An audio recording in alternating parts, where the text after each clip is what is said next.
Welcome to Digital Marketing ROI, the podcast that connects marketing to your business's revenue and covers everything you need to know to stay up to date in this crazy digital marketing world.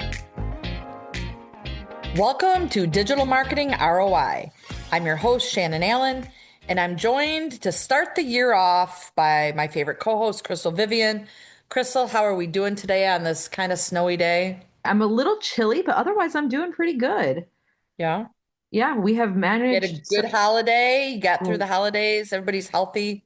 Great, as I say, great holiday season. We had a great time. It was a good mix of productive and also restful, which was really nice. We have not gotten hit, knock on wood, by the super flu yet, so we're hoping to avoid that. Yeah, it's always a great way to start the year. Everybody gets sick, but you might lose weight. Hey, there's always, I love that you always look for the silver lining, Shannon. Silver lining, right? But yeah, how are you doing? I'm good. I'm ready. I think 2026, mark my words, going to be a great year. Some of the things we talked about in our podcast episodes in 2025, I feel are really ringing true, and we're really driving it home. This is one of my favorite training sessions to do that we're really turning into a podcast, which is just looking at what's coming for digital trends in 2026, right? Great time to talk about it. Today, I want to talk about where the big money is moving when it comes to digital marketing for this year. We're starting to see a real massive shift in streaming. We've been talking about this all year long. CTV, buzzword, streaming, buzzword, right? It's officially overtaken cable and broadcast TV for the first time ever back in 2025, technically in May of 2025. So this isn't new. We spent a lot of the year with that tipping point. We're also seeing that AI is answering 60% of searches without anyone clicking to a website. And businesses are finally really waking up to the fact that if you don't know your numbers, we're flying blind. So attribution and conversion and ROI are big buzzwords of 2026, not only for us at FDS, but it should be for all business owners, right? I agree 100%. Let's go through those each one individually and tackle them. Shannon, let's start with CTV because we have been talking about it for years. But like you said, with the tipping point that happened in May last year, and once we've tipped, we've toppled, and it's only going to continue to grow. Can you walk us through what's happening with audiences this year in 2026? Where are they going, and why does cable TV no longer make sense for most advertisers?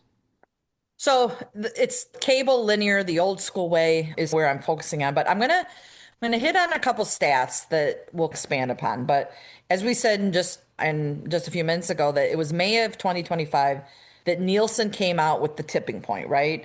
That streaming now accounted for just under 45% of total TV viewership. We're talking about viewership right now, which toppled both the combination of cable and broadcast together. So cable was about 24%, broadcast was down to about 20%. So that tipping point is now less than all streaming combined. That's a big thing.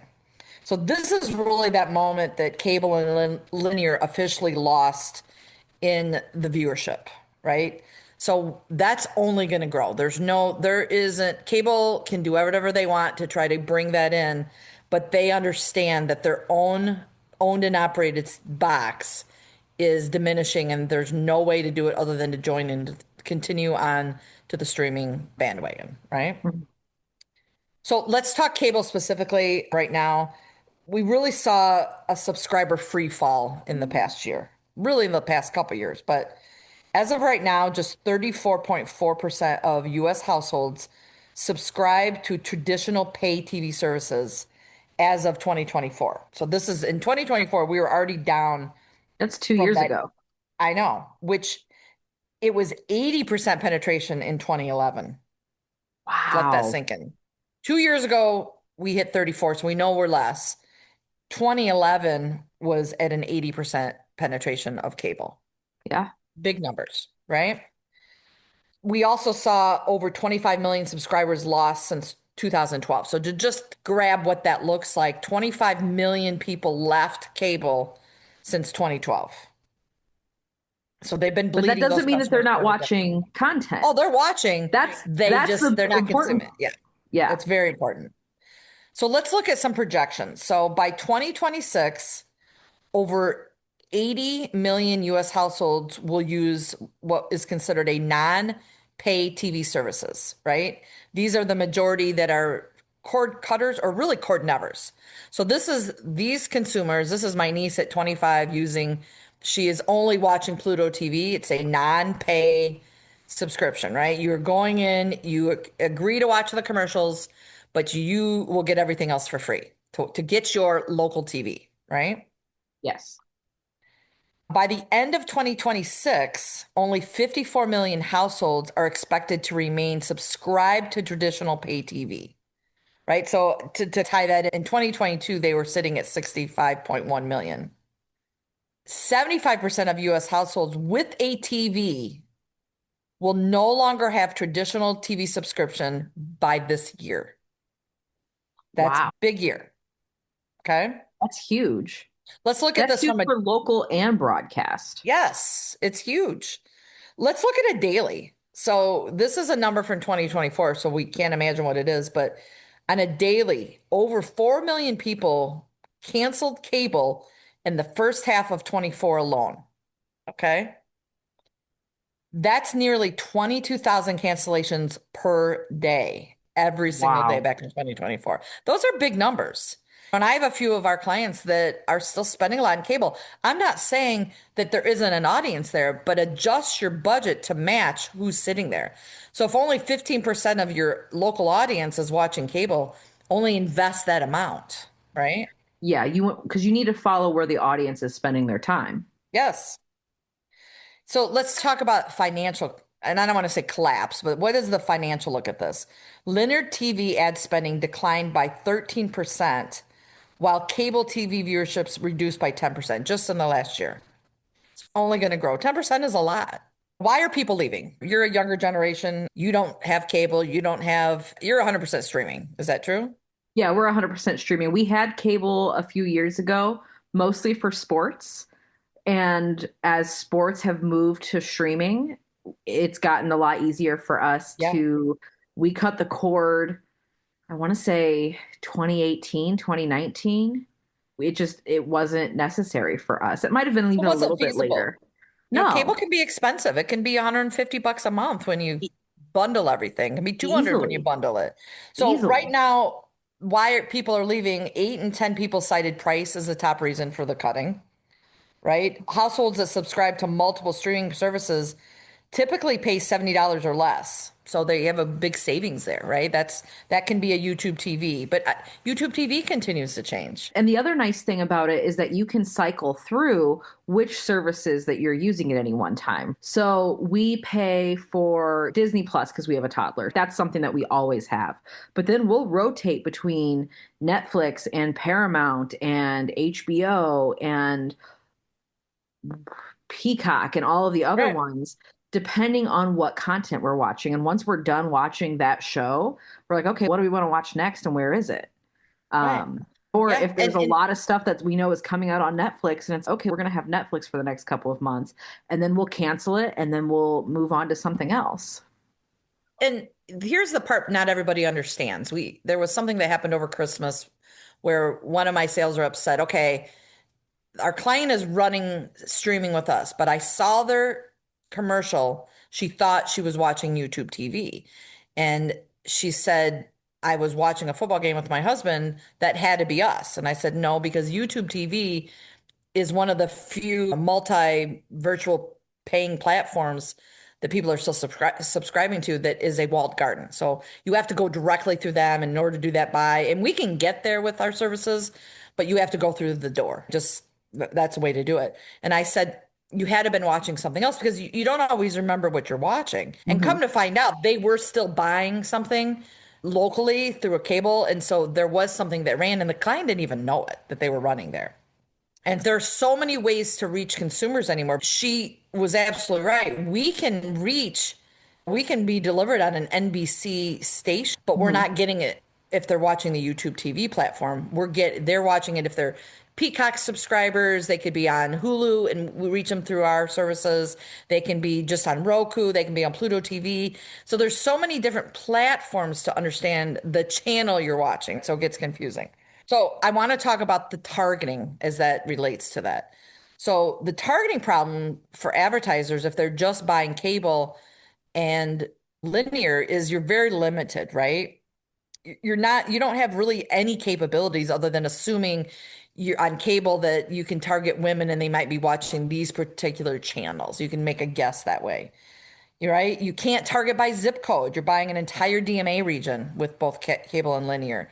If you're somebody like one of our local tire companies we work with, they have locations all over Elkhart in Indiana, as well as in Illinois. They'd have to buy multiple stations in order to get that. We don't have that issue when it comes to streaming. A business that wants to target 25 to 45-year-olds also with the cable buy is also getting 65 plus viewers watching the same show. What's the math? You're going to pay premium rates to effectively reach maybe 7 to 10% of households with 90% of that spend in a waste. You're wasting money when you could be targeting. And we know the demographics. So we know, yes, an older demographic tends to still be on the cable box and the linear TV. We know that, but that's starting to change. My mom is 75 and she watches all streaming. My father-in-law is 70 and he doesn't have cable and watches everything on streaming. Yeah. And we're having conversations now that we never had. I was listening to the morning show locally recently on my drive to a meeting yesterday. And the question that they were asking their listeners was, on an average, how many streaming platforms do you subscribe to? How many do you get for free? It's a conversation that's now in a daily conversation. Yeah. We know that the audiences have moved. They're moved to streaming. What about CTV advertising spending? Are businesses moving their money to that accordingly? And why does that matter to local and mid-sized businesses? It's a great question. We talked about viewership mainly already. So let's talk about some of the dollars. So CTV ad spending, this doesn't mean a lot to the average business owner, but when you think about where the money's moving to, that's what a local guy needs to think about for their business. We're predicted in 2026 to reach 38 billion on CTV alone on ad spend, right? Which is a growth of 14% from last year to this year. Big growth number. Meanwhile, we're seeing a decline with cable and linear TV to the point of they're going to see it, right? It is a political year. It's not the big political year, but they'll still maybe see it on a political view, but not overall. By 2028, CTV will surpass traditional TV ad spending for the first time ever. So I know people are like, oh, I thought we surpassed it in 2026. Viewership surpassed. Yes. It always takes a little bit for the money to follow. Yep. So that was the big one. Is there a competitive advantage for businesses that make the jump sooner rather than later? I think so. Personally, when I think about this, you never want to be the last one to the game, right? And this is a time to really figure out what you want to do. And the big thing is we had this meeting with a credit union yesterday is attribution is a big conversation, and we're going to talk about that here at the end about trends. There is a little bit less attribution with CTV compared to some of the other digital products and solutions that you should be doing in other channels. However, it still has more attribution than cable and TV ever can show you, right? Very different conversation because of the targeting. But is there an advantage to get to the path early? Yes, because you'll have your strategy down.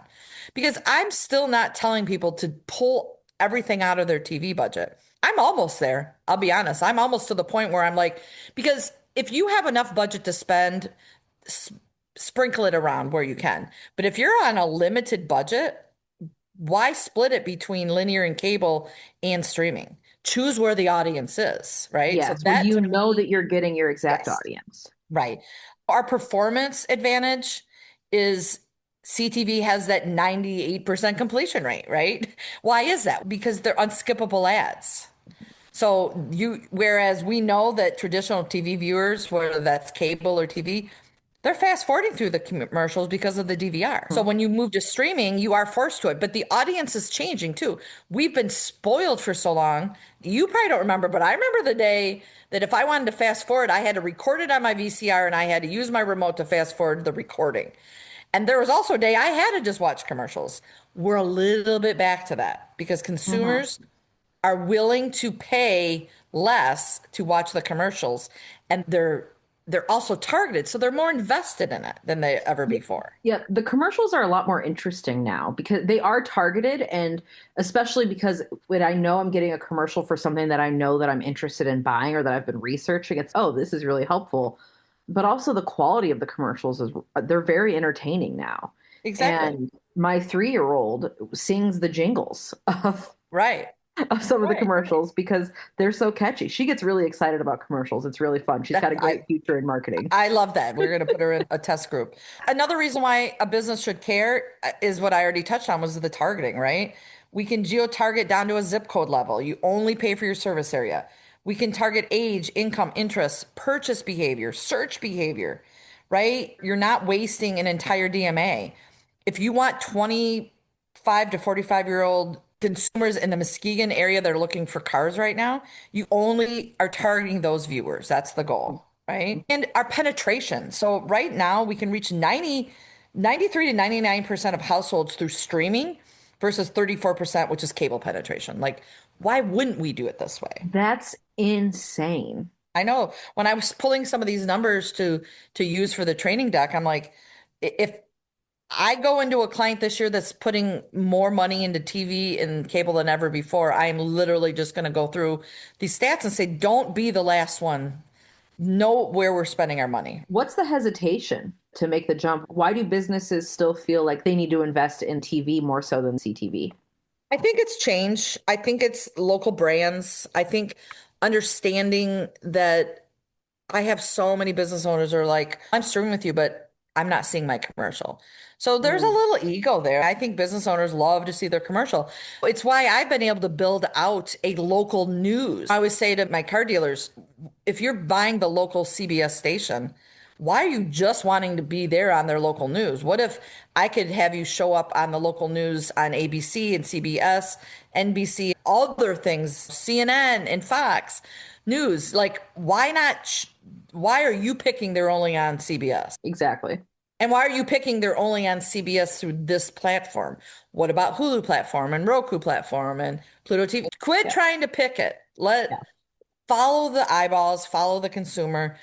Get over that you might never see your commercial. Get over it. Yeah. And by the way, go to your provider like we can at FDS and ask them to build out a local customized targeted allow list. Mm, You can't do that with TV. You're no. still only And on CBS. well, Cable, you have a little bit more flexibility there, but again, if only 15% of an audience has cable subscription, what about the other 75 to 85% of consumers? and even if you aren't seeing your commercial, we can look at the reporting. Talk to your partner about the reporting Right. because we can tell you, okay, you had X percentage deliver on the Roku, you had X percentage deliver on Peacock, you had X percentage deliver on these different platforms, and we have the impressions. We know that these ads are being Yeah. delivered, and then we can also we're tracking the view throughs, we're tracking clicks if it's on a clickable device. So the Yep. reporting, I think, is a really big impact too. It is. I really think the bottom line, and we'll stop talking CT for a minute, is we know that CTV reaches 3 times more households than cable and linear. 3 times more. Yeah, Bottom line. that's huge. CTV offers precision targeting cable and linear cannot do. We're delivering measurable results, the reporting we just talked about, and we have those completion rates that will crush anything on linear TV and cable. So those are the reasons. Yeah. Move your budget. Absolutely. Absolutely. Let's shift to another major consumer behavior shift that is impacting businesses, and that's search. We're seeing a huge change with AI overviews and zero-click searches. What's happening to organic traffic in 2026, and what does that mean for businesses who have relied on traditional SEO? This is a great question because this is going to be a topic. You and I are going to do a separate podcast still this month on this, just talking about AI. What's been very clear to me is when you and I started, I don't know, 2 years ago, Not that we weren't talking AI previous, but really doing more podcasts on it. If we go back and look at our topics, Crystal, we shifted our conversation, right? It started with how to think of AI. How can a business owner use it? What is it that they need, right? It Mhm. shifted. Now it's really moving into that search conversation.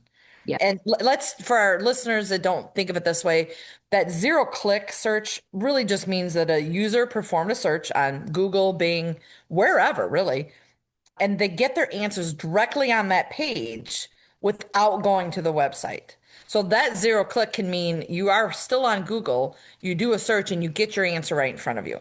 It can also mean that they have ChatGPT or Claude or Gemini downloaded onto their phone and they're never doing a click because everything is living in that search. They're getting their answer right there. And so we're They're getting seeing their, yep, traffic, we are. organic And traffic and search traffic is down significantly. right now, 80% of consumers rely on what we call zero click results in at least 40% of their searches. So out of 40% of their searches, 80% of those consumers are relying on the zero click. They want the answer right now. And by the way, we're talking about different where they're at in the buying cycle. I think if we're talking about products or services they need, that is also dependent on that zero click. It's also why SEM is so valuable because if you have a phone number in an ad, they might not ever click on the ad and then you didn't pay for it and your phone number shows up and they dial for you or they click on that. Yes, Right? 100%. And that's to say the searches are still happening. It's Yeah. just they're not getting to your website. So I think a lot of business owners think, "Oh, my website traffic is down 20, my search traffic is down 25% on my website. That must mean that people aren't searching for me anymore and I'm not showing up." Yep. No, you're showing up, but they're getting their answer on Google from the AI overview Exactly. answers. They're Yeah. not getting any further, but your ad will still show up. And to your point, if it has your phone number or if it's something that they are ready to make that purchase, they're going to click on that ad. Yeah. In a lot of our year-end meetings this year, we asked clients specifically, are you seeing a drop in your organic? And the answer almost 100% of the time was yes. And then I like to ask them, what is that drop? And they don't always know that, but statistically, on a low end, it's 15, but you're seeing more averages of a 25% organic drop. And that's only going to get larger, right? Yes. So AI overview is really impacting that organic, right? So that is something that business owners really need to think about is that their organic searches has plummeted, right?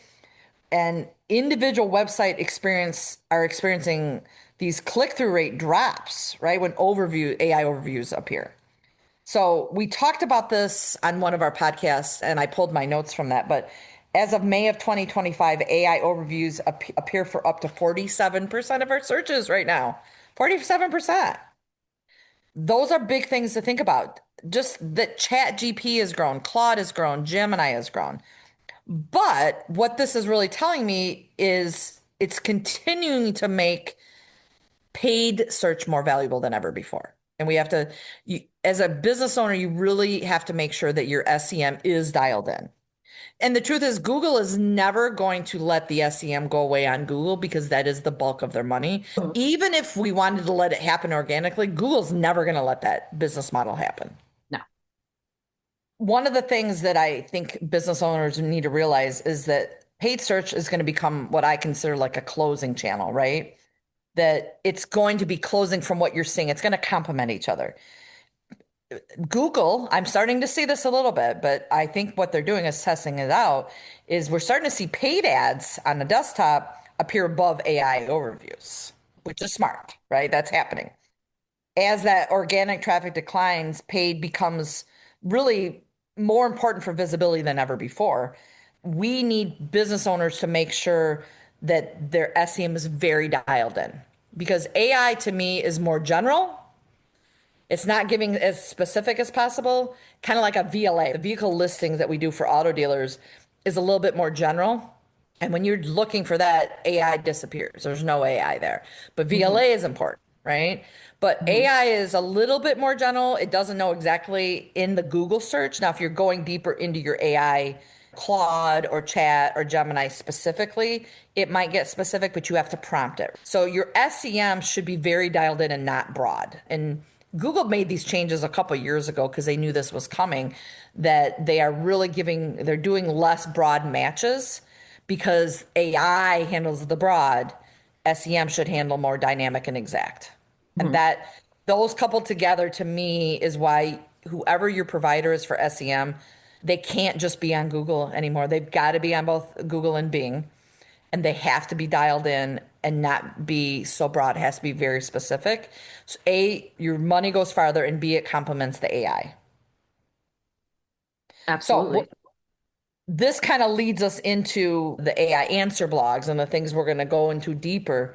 But every bit of content on a consumer's website right now has to be dialed in so that when AI searches are happening, that they are part of that conversation, right? Yes. And you have to be able to answer the questions, especially in the era of people are asking very conversational questions to their AI assistants, to ChatGPT, to Siri, to Claude, to Perplexity, and being able to, they want to give that answer back very casually, but also very Yep. directly. So we'll talk more about that in our next episode. We'll dive a lot deeper, but having, making sure that it's not just that you have content on your website anymore. It's not just making sure that, you're ranking on Google. In fact, in an era of zero-click searches, ranking on Google is not as important. It's being able to directly answer those questions and making sure that you are being cited by AI. But we'll dive a Yeah. lot deeper on that in the next episode. Yeah. One of the biggest things I could give as a strategy is what we're going to talk about is you need to be optimized for ChatGPT, Perplexity, Claude, not just Google. And Not just before Google. everything we did, and by the way, SEO is for Google. That Yes. we for years have lived in this SEO world that is about Google, and that's changed. And like you said, we're going to talk more about optimizing for all AI, not just Google. And that is the biggest digital change and trend that business owners need to wrap their head around. Yes, and it's huge. It's It's huge. huge. We'll get a whole episode on that. Yeah. So let's talk about what are the biggest shifts in digital advertising spend and strategy for 2026, and where should business owners be focusing both their attention and their budgets? So let's talk first about we're going to see growth. I always hate these big numbers that sometimes I talk about, the billions, but it really just puts things into perspective, which is if you look back to where we're at, even just a couple years ago, 2023 was sitting at 626 billion in just a 2 year period, 2.5 year period.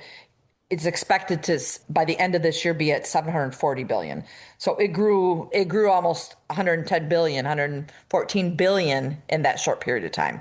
Billion, not million, billion. That digital marketing.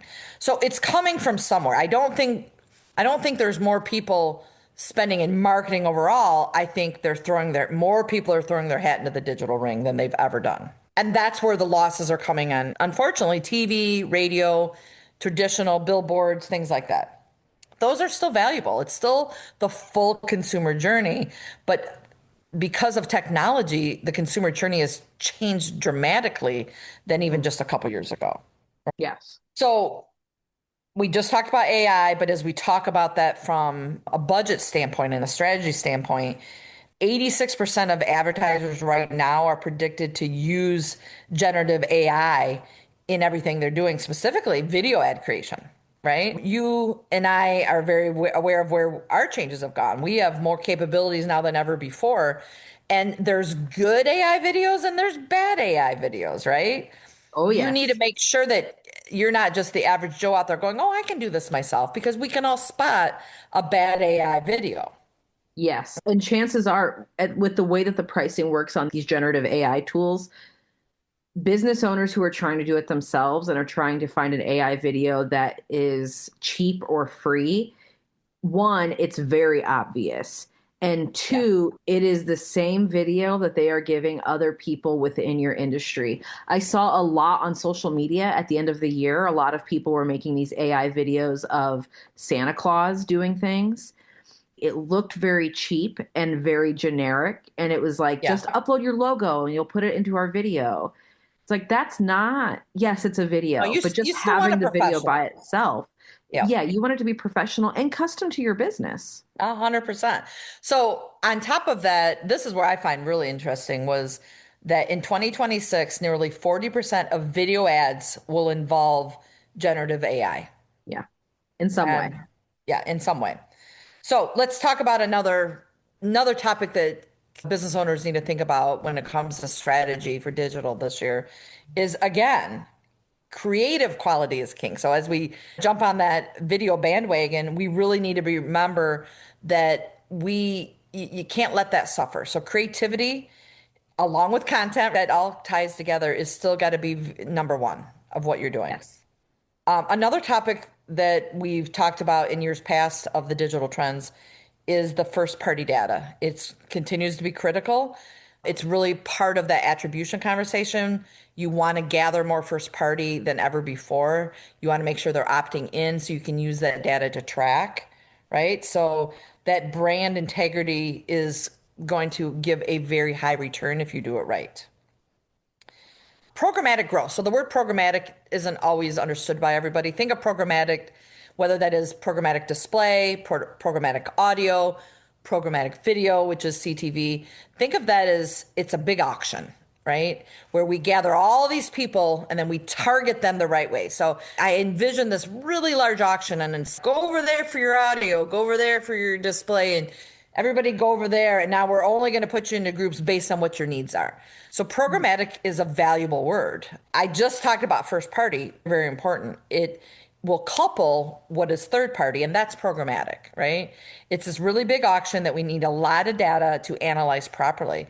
And by the way, the best way I can analyze it is the way that consumers are buying and searching, their location, everything on their phones. And it still has to adhere to privacy laws. We are living in a cookieless world, except for Google, because I don't think they're ever going to change. But honestly, programmatic in 2026 will account for 90% of all digital display ad spending. Just that's huge. You want that programmatic buy. That Yes. is very valuable in display. Okay. It's the premium one. It is the premium.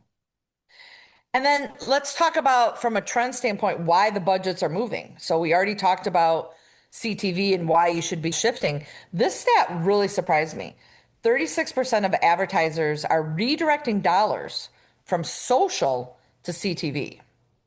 Ooh. Now let's think about that. For the last couple of years, paid social, this is truly Facebook advertising, YouTube advertising. Consumers, reels, people that pay to put their paid ad out there, they're starting to take some of that content and realize the value of not limiting yourself to just living on a social platform. Just a walled garden. Yeah. Yes. So Yeah.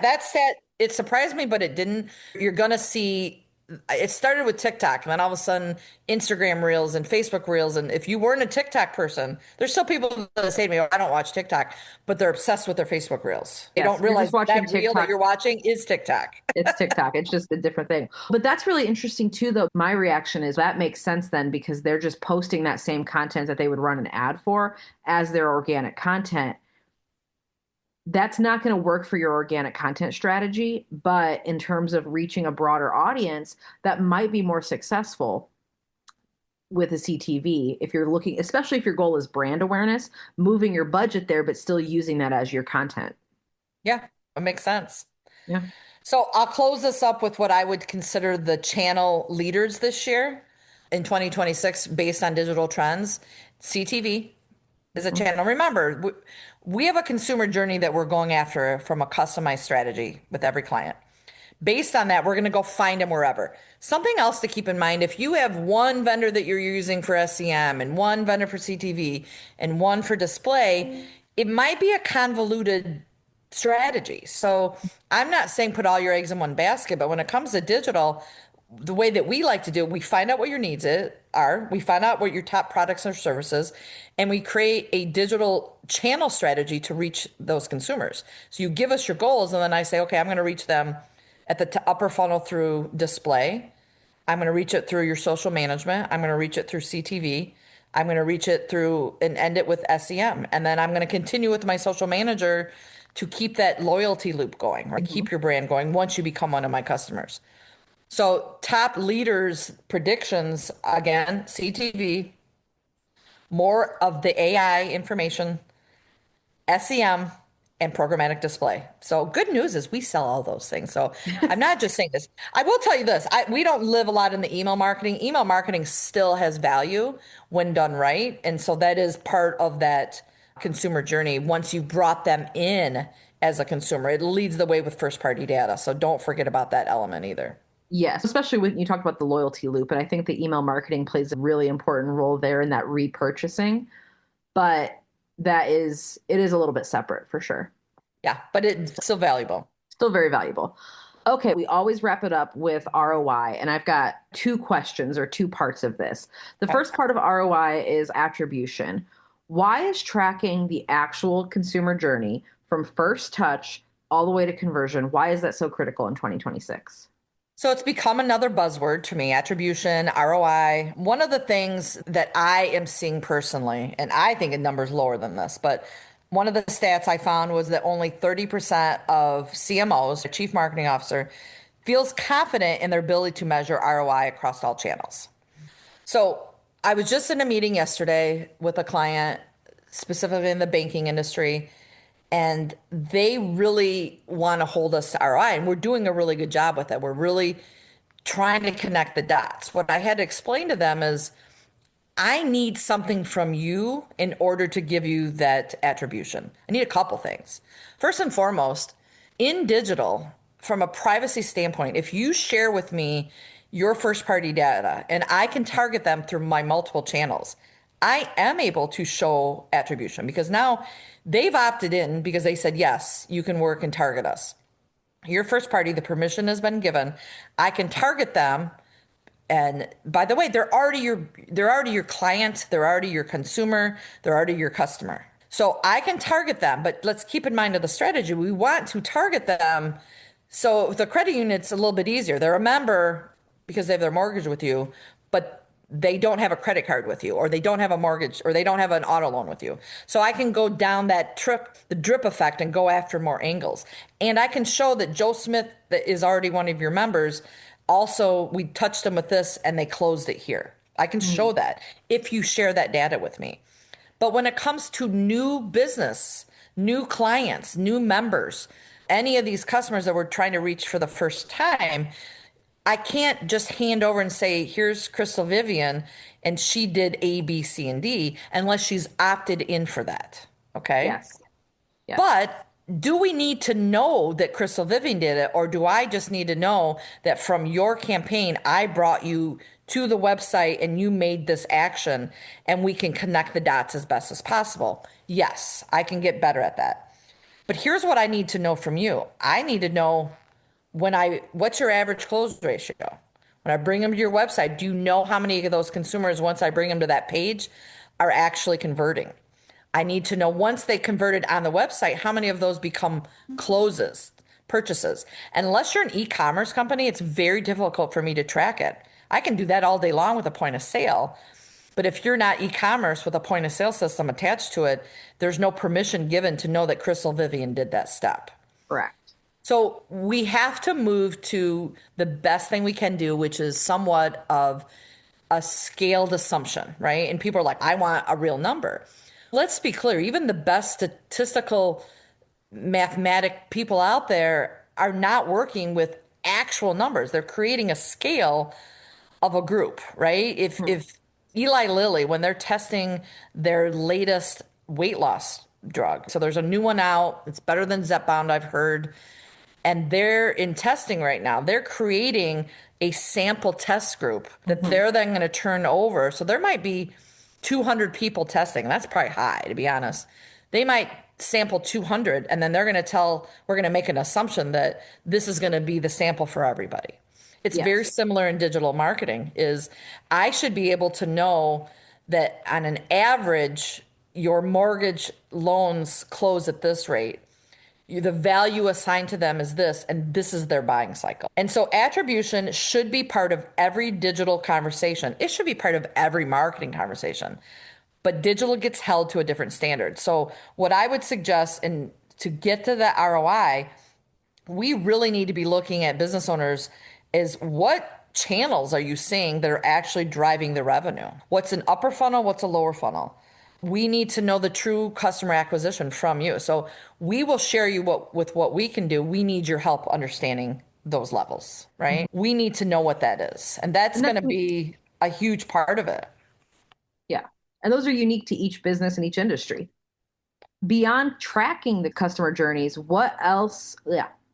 What internal business metrics do companies need to actually know in order to make those smart marketing decisions in 2026? For sure, any product that you sell, we need to know the lifetime value. What is the lifetime value? And what I mean by that is if I'm buying tires tomorrow, that's an easy one. That's a purchase today. I don't necessarily need, but I need to know the buying cycle. So I need to know lifetime value of a product and the buying cycle. So if we use the example of tires, are those good for 4 years, 5 years? How often do they come in? Mortgage is another great example. A mortgage, are you going to measure a year one profit or the lifetime value? And by the way, in a mortgage, it's not a 30-year value if you sign a 30-year mortgage. An average 30-year mortgage is a average of 7 years before you buy another house or switch up, right? So I need to know that lifetime value. Again, I need to know your buying cycles. Using the credit union again, it might be a longer buying cycle for a mortgage than it is for a credit card. Credit cards usually done pretty quickly. Mm-hmm. So what are your buying cycles with your business? Any conversion rates that you know, because if you don't know them and aren't measuring them, then the best we can do is use national statistics or regional statistics. So if we bring them to your website, that's my job, is to bring them to the website.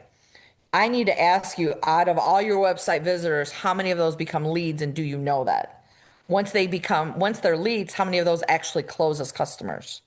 How many are uniques for first time and how many are repeat that are coming to your website? And then really what is the analysis of recency and frequency, right? How often with customers that value is there. If you gave me a buying cycle and and gave me a product value and an estimated conversion, I can work with that, but I can't Yeah. work with nothing. And at the very least, as a group, you need to decide up front what's the magic number we're going to use. Maybe we know how many units sold for a car dealer every month. How many of those are you going to give us credit for? Is it 10%? Is it 5%? Is it 20%? Because you're not doing any other marketing. And give us a conservative number and we can at least use that to tie back to what you're spending. Yes. And then that makes attribution a lot easier then too. So much easier.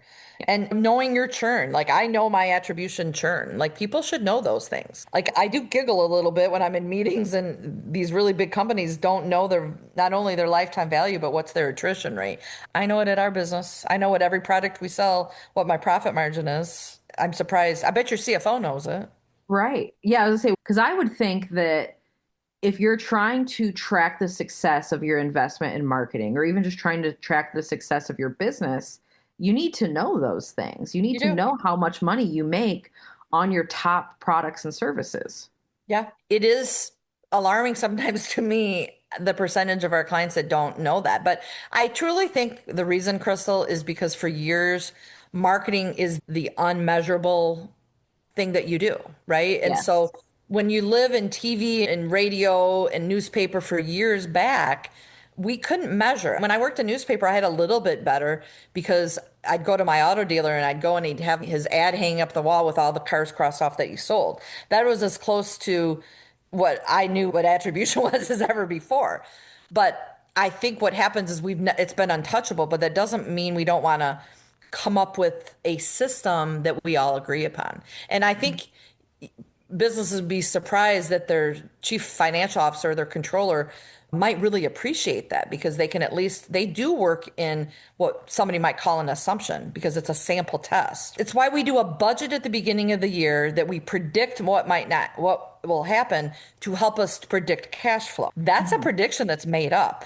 So take that same thinking when you're doing your budgets every year and apply it to attribution with your marketing and come Mhm. up with a formula that we can agree upon that we'll test out.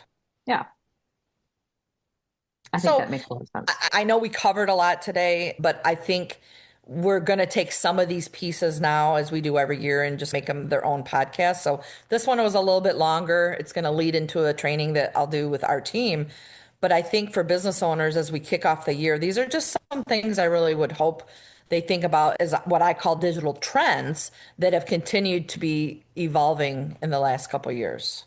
Yes, absolutely. There's a lot to dive in here too, but I think overall, making sure that you're doing something with CTV, making sure that you are talking to your partner about how you're showing up in AI search and how that's impacting you, making sure that you are talking about what's going on with attribution and knowing your ROI and your numbers and being able to work closely with your partner and Yep. hold each other accountable. I think that's really powerful. And if business owners can do that in 2026, then we'll be set up for a lot of success.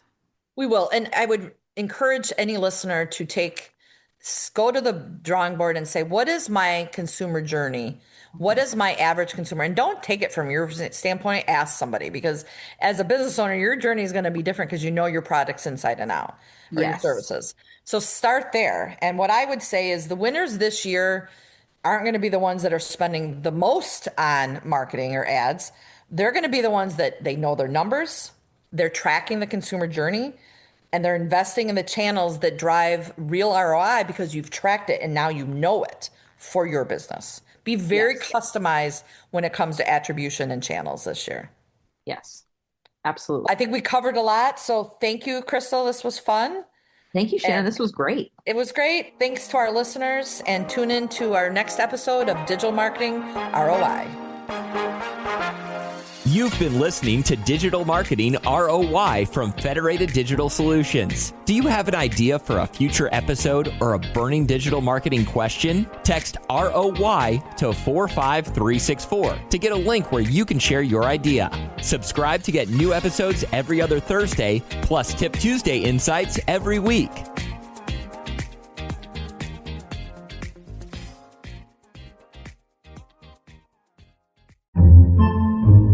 Podcasts by Federated Media.